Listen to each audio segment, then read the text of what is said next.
As you know, JAMB is very important because it's a placement examination. Yes.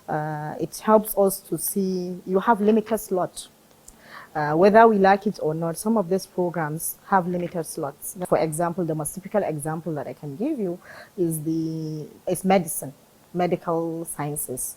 Everybody wants to be a doctor. Not me. Well, well, it's just, but generally, if you look at the percentage, I wanted to be a medical doctor. No.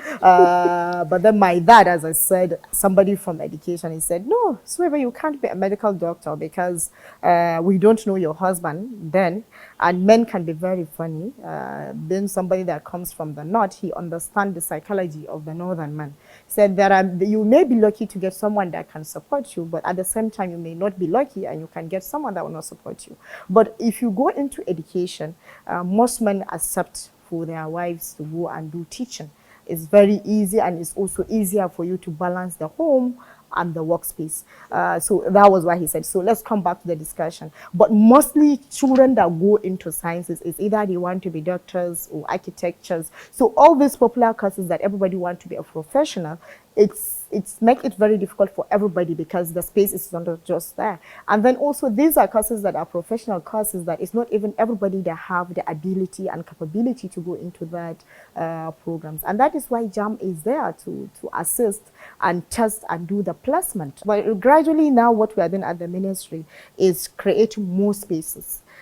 So that more people can go into those programs that are very popular.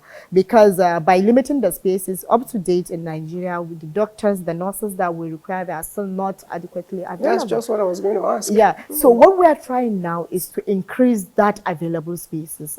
Right now, we are building additional laboratories because mostly universities are handicapped because of the lack of available laboratories for some of these science programs, and also lack of available hostel facilities. All these facilities we have identified and we are targeting that. You can see that now our key priority area is now STEM.